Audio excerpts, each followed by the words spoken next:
Good afternoon, everybody. Today we are going to learn the remaining part of our poem. Please listen. This poem is nothing but a young man or young boy's pila. He asks us again and again his parents that, and he asks or tell his parents or his friend that please listen. Only try to listen his problem. Do not give him any kind of solution or suggestion. He wants that his friend, his parents try to listen his problem. He can get the advice from newspaper. Advice is very cheap, but he wants that his problem may be listened very carefully by his friend or by his parents. बघा विद्यार्थ्यांनो, मागच्या लेक्चरमध्ये आपण नवीन poem सुरू केलेली आहे. आपल्या पोएमचं नाव आहे प्लीज लिसन. प्लीज लिसन म्हणजे काय? माझं म्हणणं ऐकून घ्या. या पोएममध्ये एक मुलगा आहे, एक तरुण असा मुलगा आहे. बघा, तो मुलगा आता मोठा झालेला आहे. त्याचे काही प्रॉब्लेम्स आहेत, काही समस्या आहेत. आता याला ते जे प्रॉब्लेम्स आहेत, काही समस्या आहेत, त्याला ते आपल्या मित्रांशी किंवा आपल्या पॅरेंट्सशी त्याला ते शेअर करायचे आहेत. पण या ठिकाणी त्याला शेअर करताना त्याची एक अपेक्षा आहे. त्याच्या मित्रांनी किंवा त्याच्या फ्रेंड्सने किंवा त्याच्या पॅरेंट्सने काय करायला पाहिजे, त्यांनी फक्त त्याचे प्रॉब्लेम जे काही आहे ते फक्त ऐकून घ्यावे अशी त्या मुलाची इच्छा आहे. पण या ठिकाणी होऊन राहिलं उलटच. त्याचे मित्र किंवा त्याचे पॅरेंट्स यांना तो जे प्रॉब्लेम सांगत आहे ते सगळं काय करत आहे, त्याचे प्रॉब्लेम्स ऐकून घेत आहेत. आणि त्याचबरोबर त्यांना काय वाटतं की याने आपल्याजवळ प्रॉब्लेम सांगितला आहे म्हणजे मग आपल्याला काय करावं लागणार, आपल्याला त्या प्रॉब्लेमचं सोल्युशन पण द्यावं लागणार असं त्याच्या मित्रांना किंवा पॅरेंट्सला वाटत आहे. म्हणून ते काय करतात, ऐकल्याबरोबर त्याचे प्रॉब्लेम व्यवस्थित ऐकून न घेता त्याला लगेच ॲडवाईस देण्याचा प्रयत्न करत आहेत. आणि या मुलाला तेच नकोय. त्याचं काय म्हणणं आहे, मी माझे प्रॉब्लेम सोडवायला समर्थ आहे, मी माझे प्रॉब्लेम सोडवू शकतो, मी तेवढा काय आहे, मी तेवढा कम्फर्टेबल आहे आणि त्याचबरोबर मी करू शकतो. माझे जे काही प्रॉब्लेम आहे ते सोडवण्यामध्ये मी कॅपेबल आहे. म्हणून तो काय सांगत आहे की मला माझे प्रॉब्लेम तुम्ही सॉल्व्ह करू द्या.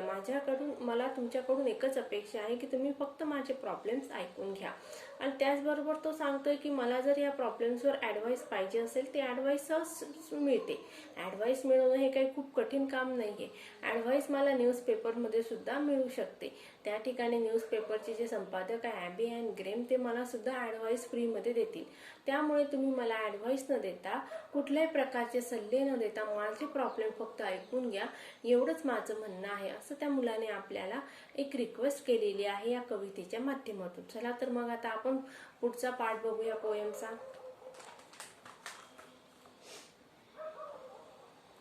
And I can when you do something for me that I can and need to do for myself, you contribute to my fear and inadequacy. When you do something for me that I can. Here the boy says that you do something for me means the listener, maybe his parent or maybe his parents or maybe his friends, try to solve his problem. And the boy says that you can do something for me means the parents has done something for that boy. The boy says that things he can do for himself also, means he is a able person, he is a capable person, he is able to solve his own problem. And need to do for myself. And what the boy says that I can do myself means again the boy says that I am a capable person, I am able to solve my own problem on my own level. You contribute to my fear and inadequacy.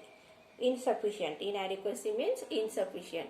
And when you try to solve my problem, you are trying to solve my problem, but you did not solve my problem, but you increases my fear. And inadequacy means insufficientness. Here the boy says that when my parents, he talks with his parents or his friend, that when they try to solve his problem, they did not solve his problem, but they add his problem and they add his fear. And his insufficientness means they try to tell him that he is not a capable person to solve his problem, so they try to solve his problem. बघा विद्यार्थ्यांनो, या स्टांजामध्ये काय सांगण्यात आलेले आहे आपल्याला, या स्टांजामध्ये सांगितलेले हा मुलगा काय सांगत आहे की तुम्ही ज्यावेळेस माझे प्रॉब्लेम सोडवण्याचा प्रयत्न करत असतात मी तो माझा प्रॉब्लेम स्वतः सॉल्व्ह करू शकतो, मी माझी समस्या स्वतः सॉल्व्ह करू शकतो. आणि तुम्ही ती समस्या सॉल्व्ह करून काय करत आहे, माझ्या भीतीमध्ये अजून भर टाकत आहात. आणि ते आज तुम्ही असं दाखवत आहे की मी इनसफिशियंट म्हणजे काय अयोग्य असा पर्सन आहे की मी स्वतःचे प्रॉब्लेम पण सॉल्व्ह करू शकत नाही. Page number 52, next stanza. But when you accept as a simple fact that I feel what I feel, no matter how irrational, then I can stop trying to convince you and get about this business of understanding what's behind this irrational feeling. But when you accept as a simple fact that I feel what I feel, here the boy again requests us that it is a very simple thing or it is a very simple fact that I can solve my problem, but my request is only you can listen my problem. And this is a simple fact. What I feel, that I feel what I feel. म्हणजे मला जे वाटतं आहे ते मी तुम्हाला सांगत आहे. मला काय वाटत आहे की तुम्ही फक्त माझं म्हणणं ऐकून घ्यावं. आणि ही अतिशय सरळ अशी वस्तुस्थिती आहे. No matter how irrational, then I can stop trying to convince you and get about this business. What the boy says that irrational means illogical without any reason or base. When I tell you something that things may be irrational or illogical, but I can stop trying to convince you, but I am going to try to convince you that these things are not irrational or illogical, but there is some reason behind that things. And get about this business of understanding what's behind these irrational feelings. And the boy says that try to understand my irrational or illogical feelings.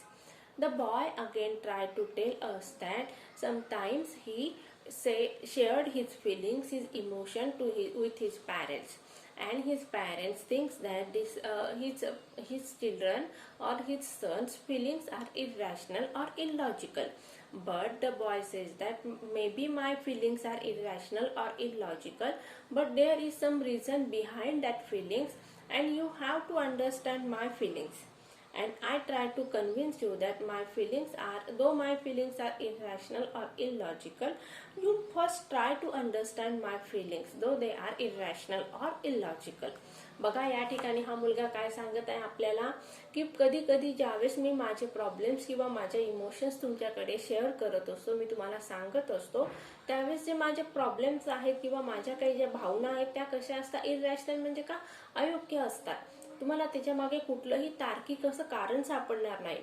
त्यावेळेस तुम्ही म्हणणार की हा काहीतरी असंबंध अशी बडबड करत आहे किंवा असंबंध अशा गोष्टी सांगत आहे, याच्या मागे कुठलंही कार्यकारण भाव नाही, अशा गोष्टी आपल्याला सांगत आहे.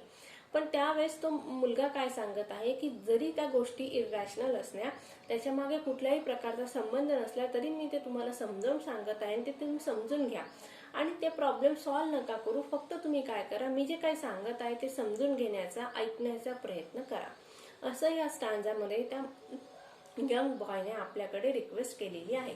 आपल्याकडे म्हणजेच त्याच्या पॅरेंट्सकडे रिक्वेस्ट केलेली आहे. Next stanza. And when that's clear, the answers are obvious and I don't need advice.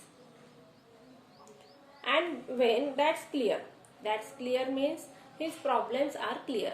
काय सांगतोय बघा, मी जे तुम्हाला काही सांगितलेलं आहे ते ज्यावेळेस क्लिअर होणार आहे, म्हणजे माझ्या ज्या फिलिंग्स आहे, मी जे काही तुम्हाला माझे प्रॉब्लेम सांगितले ते इरॅशनल नाही आहे, ज्यावेळेस क्लिअर होणार आहे त्यावेळेस मग त्याचे जे काही उत्तर आहे, ते प्रॉब्लेमचे जे काही उत्तर आहेत ते कसे असणार आहे, ते क्लिअर होतील. आणि त्यानंतर मग आय डोंट नीड ऍडवाइस, मग मला कोणाच्याही सल्ल्याची गरज राहणार नाही. बघा हा मुलगा काय सांगत आहे, तुम्हाला वाटत आहे की मी काय सांगत आहे, मी काही जे गोष्टी बोलत आहे, तुमच्याशी शेअर करत आहे, त्याच्या मागे कुठल्याही प्रकारचा कार्यकारण भाव नाहीये, तार्किक असं कारण नाही आहे, त्याचं उत्तर आपल्याला मिळणार नाही असं तुम्हाला वाटत आहे. पण जर तुम्ही माझ्या भावना समजून घेतल्या तर मी माझे उत्तर स्वतः सापडवू शकतो. तुम्ही फक्त समजून घ्या आणि जर तुम्ही समजून घेतलं तर त्याच्या मागचं उत्तर पण मला स्वतःला सापडणार आहे. त्यामुळे तुम्हाला कुठल्याही प्रकारचं उपदेश देण्याची किंवा सल्ला देण्याची गरज पडणार नाही. मी माझ्या स्वतःचे प्रॉब्लेम सॉल्व्ह करण्यासाठी कसा आहे, एबल आहे. बघूया पुढे. Irrational feelings make sense when we understand what's behind them. इररॅशनल म्हणजे काय? इलॉजिकल, की ज्याच्या मागे कुठल्याही प्रकारचं कार्यकारण भाव नाही आहे. अशा ज्या काही भावना आहेत, इररॅशनल फिलिंग्स मेक सेन्स. आता बघा, हा मुलगा काय सांगत आहे, त्या भावनांमागे काहीतरी कारण असणार आहे, त्याच्या मागे काहीतरी रिझन असणार आहे, सेन्स असणार आहे. When we understand what's behind it. ज्यावेळेस आपण समजून घेतलं, काय समजून घेतलं, की या भावनांच्या मागे काहीतरी आहे, रिझन आहे, हे ज्यावेळेस आपण समजून घेणार आहे, त्यावेळेस मग त्या इररॅशनल फिलिंग्स कशा होणार आहे? रॅशनल होणार आहेत. या ठिकाणी बघा, हा मुलगा जो आहे, हा आपल्या मनातील जे काही विचार आहेत, जे काही त्याच्या मनात निर्माण झालेले भावना आहेत, त्या भावना तो आपल्याशी शेअर करत आहे. काही विचार त्याच्या पॅरेंट्सला पटत आहे, तर काही विचार त्यांना पटत नाही आहेत, त्यांना ते विचार अयोग्य वाटत आहे. परंतु हा मुलगा काय सांगत आहे, जे अयोग्य असे विचार तुम्हाला वाटत आहे, अयोग्य का वाटत आहे? कारण त्याच्या मागे कुठल्याही प्रकारचा कार्यकारण भाव नाही आहे, त्याच्या मागे कुठलंही लॉजिक नाहीये, की आहे असं झालं तर असं होईल का, असं झालं तसं होईल का, म्हणजे कुठलंही आपण वैज्ञानिक किंवा रिझनिंग, कुठलंही आपण त्याचे लॉजिकल रिझनिंग त्याच्या मागे लावू शकत नाही. मग हा मुलगा काय म्हणत आहे, जर तुम्ही फक्त माझ्या भावना समजून घेतल्या, त्याच्या मागे लॉजिकल रिझन पण मिळणार आहे, मी माझं उत्तर सापडवायला एबल आहे, मग तुम्हाला त्या ठिकाणी कुठल्याही प्रकारचं उत्तर देण्याची गरज पडणार नाही. आणि काय सांगतोय बघा तो, इररॅशनल फिलिंग्स मेक सेन्स. आणि तुम्हाला जे वाटत आहे की मी असंबंध अशी बडबड करत आहे, काहीतरी सांगत आहे, त्याच्या मागे काहीतरी कारण असणार आहे. We understand what's behind it. ज्यावेळेस तुम्ही समजून घेणार की त्याच्या मागे काय कारण आहे, त्यावेळेस त्याच्या मागचं म्हणजे इररॅशनल फिलिंग्स पण कशा होणार आहे? रॅशनल होणार आहे. Next stanza. Perhaps that's why prayer works sometimes. For some people, because God is mute and He doesn't give advice or try to fix things. The next stanza is very very important of our poem. बघा, पुढचा जो stanza आहे तो आपल्या कवितेतील अतिशय महत्वाचा असा भाग आहे. या ठिकाणी हा जो मुलगा आहे, त्याने आपल्या कवितेतील दोन व्यक्तींमध्ये, आता बघा, त्याचे पॅरेंट्स, त्याचे मित्र आणि देव, या दोघांमध्ये तुलना करण्याचा प्रयत्न केलेला आहे. आता मानव काय करतो, मानव आणि देव यांच्यामधला फरक आपल्याला या पुढच्या स्टांजामध्ये या मुलाने क्लिअर करण्याचा प्रयत्न केलेला आहे. मानव काय करतो, त्याच्याजवळ समजा कोणी गेलं तर त्याच्या मनातील, आता समजा हा मुलगा त्याच्या पॅरेंट्सकडे गेला, त्याच्या फ्रेंड्सकडे गेला, त्याच्या पॅरेंट्स आणि फ्रेंड्सला काय वाटत आहे की मला पटकन काहीतरी केलं पाहिजे, उत्तर शोधून दिलं पाहिजे, माझ्या मुलाचे प्रॉब्लेम सॉल्व्ह केले पाहिजे. पण मुलाची अपेक्षा आहे का? तशी नाही. त्याला काय वाटत आहे, आपल्या पॅरेंट्सने फक्त आपलं म्हणणं ऐकून घ्यावं, एवढीच त्या मुलाची अपेक्षा आहे. मग आता या ठिकाणी या मुलाने दोन गोष्टींमध्ये, म्हणजे दोन व्यक्तींमध्ये, मानव आणि देव यांच्यामध्ये कंपॅरिझन केलेली आहे. आता पहिल्या जे सुरुवातीचे जे स्टांजाज आहेत, सुरुवातीचे जे अनेक स्टांजाज आहेत, त्या स्टांजामध्ये हा मुलगा काय करत आहे, काय सांगत आहे, पॅरेंट्स किंवा त्याचे फ्रेंड्स काय करत आहे, त्याला ऍडवाइस देत आहे. आता शेवटच्या एका स्टांजामध्ये हा मुलगा काय सांगत आहे की बघा, मी ज्यावेळेस देवाकडे जातो किंवा देवासमोर बसून मी प्रार्थना करतो, त्यावेळेस देव काय करत आहे, फक्त माझ्या भावना, माझे विचार ऐकून घेत आहे, कुठल्याही प्रकारची प्रतिक्रिया देव देत नाही. म्हणजेच या मुलाला काय सांगायचं आहे की माझे विचार व्यक्त करण्याचं एक अतिशय चांगलं ठिकाण आहे की देव. मी मंदिरात जाऊन माझ्या भावना देवाकडे व्यक्त करतो आणि देव कुठल्याही प्रकारची तात्काळ प्रतिक्रिया त्या ठिकाणी देत नाही, कुठल्याही प्रकारचा सल्ला किंवा उपदेश मला देत नाही. फक्त ऐकून घेण्याचं, म्हणजे माझ्या मनातील विचार व्यक्त करण्याचं एक अतिशय उत्तम असं व्यक्ती कोण आहे, तर देव आहे. बघूया आपण line by line meaning. Perhaps that's why prayer works sometimes. काय सांगत आहे बघा हा मुलगा, म्हणूनच, परहॅप्स म्हणजे कदाचित, may be, prayers work sometimes, कधी कधी काय होता, प्रार्थना, आपण देवाजवळ केलेली प्रार्थना काय होते, ती सफल होत असते. For some people because God is mute. आता सगळ्याच लोकांच्या प्रार्थना सफल होतात असं नाही, म्हणून काय म्हटलं याने, या ठिकाणी या मुलाने, फॉर सम पीपल म्हणजे काही लोकांनी जर देवाकडे प्रार्थना, सगळेच आपण देवाकडे प्रार्थना करतो, परंतु सगळ्यांचीच प्रार्थना सफल होते का? नाही. मग हा मुलगा काय सांगत आहे की सम पीपल म्हणजे काही लोकांची प्रार्थना काय होत असते, सफल होत असते, देव त्यांच्या इच्छा पूर्ण करतो. कारण बघा, because God is mute. God म्हणजे देव, मंदिरातील दैवत आपलं काय आहे, म्यूट म्हणजे काय, सायलेंट आहे, ते बोलत नाही, ते फक्त ऐकून घेण्याचं काम करत असतं. आणि माणसं काय करतात, ऐकून घेतात का? नाही, ते फक्त बडबड करतात. आणि देव त्याच्या विरुद्ध क्रिया करत असतो, देव फक्त ऐकण्याचं काम करत असतो आणि माणसं फक्त बडबड करण्याचं काम करतात. And he doesn't give advice or try to fix things. बघा आता या ठिकाणी या मुलाने काय केलेलं आहे, देवाच्या क्वालिटीज आपल्याला सांगितलेल्या आहे. आपण जरी देवाकडे जातो, मंदिरात जातो, प्रार्थना करतो, परंतु देव बाप्पा किंवा तुमच्या आमच्या भाषेतील आपले देव कुठल्याही प्रकारचे आपल्याला सजेशन्स देत नाही. ते फक्त ऐकून घेण्याचा कार्य करत असतात आणि त्याचबरोबर आपल्यावर ट्राय टू फिक्स थिंग्स म्हणजे काय, एखादी गोष्ट किंवा तुम्ही अशीच केली पाहिजे, तशीच केली पाहिजे, अशा कुठल्याही प्रकारचं बंधन देव माणसावर घालत नाही. देवाने माणसाला फ्री ठेवलेला आहे, मुक्त ठेवलेला आहे. तुम्ही तुमच्या विचारानुसार कृती करू शकता. पण या ठिकाणी मानवच मानवावर बंधन आणत आहे, चौकटीत बांधून ठेवण्याचा प्रयत्न करत आहे. म्हणजेच माणसाची माणसाकडून अपेक्षा काय आहे की मी जे सांगेल तसं तुम्ही करावं. आता पॅरेंट्सची साहजिक अपेक्षा असते की मुलांनी त्यांचं ऐकावं, त्यांच्या म्हणण्याप्रमाणे करावं. बरोबर आहे, पॅरेंट्सची अपेक्षा ही कशी योग्य आहे, कारण पॅरेंट्स हे मोठे आहेत, त्यांनी उन्हाळे जास्त खाल्लेले आहेत आपल्यापेक्षा, त्यामुळे त्यांची अपेक्षा असणार आहे की मुलांनी ऐकावं. पण काही वेळेस काय होतं, मुलांच्या भावना पण त्यांनी समजून घ्याव्यात, असं या ठिकाणी मेसेज या ठिकाणी पोएटला या कवितेच्या माध्यमातून द्यायचं आहे. पोएटला काय सांगायचं आहे, जरी पॅरेंट्स योग्य असतील पण मुलांच्या भावना पण समजून घेण्याचं काम कोणी केलं पाहिजे, पॅरेंट्सने करावं, असा मेसेज या पोएम मधून कवीला द्यायचा आहे. God just listen and lets you work it out for yourself. बघा काय सांगितलेलं आहे, देव फक्त ऐकतो. आपण देवाकडे जरी आपले प्रॉब्लेम शेअर करत असलो पण देव काय करत असतो, फक्त आपलं म्हणणं ऐकून घेत असतो. And let you work it out for your self, आणि तो तुम्हाला स्वतःला कार्य करायला भाग पाडत असतो. देव कुठल्याही प्रकारचे कार्य करत नाही, तो आपल्या माध्यमातून कार्य करून घेतो. पण या ठिकाणी या मुलाचे जे पॅरेंट्स आहे किंवा फ्रेंड्स आहे ते काय करत आहे, स्वतः कृती करत आहे. या मुलाला कुठल्याही प्रकारची कृती करायला वाव देत नाही. पण या ठिकाणी देव काय करत आहे, उलट क्रिया करत आहे. देव या मुलाचं म्हणणं ऐकून घेत आहे शांतपणे, ते पण कुठल्याही प्रकारचा ऍडवाइस देत नाही, सल्ले देत नाही आहे. तर या मुलाने चांगलं काम करावं म्हणून त्याला प्रेरित करत आहे असं या मुलाला वाटत आहे. सो लिसन, जस्ट हिअर मी. आणि काय सांगत आहे हा मुलगा, रिक्वेस्ट करत आहे वारंवार की फक्त लिसन, ऐका, हिअर मी, आणि शांतपणे माझं म्हणणं ऐकून घ्या. And if you want to talk wait a minute, आणि जर तुम्हाला बोलायचं असेल तर तुम्ही काय करा, थोडा वेळ थांबा.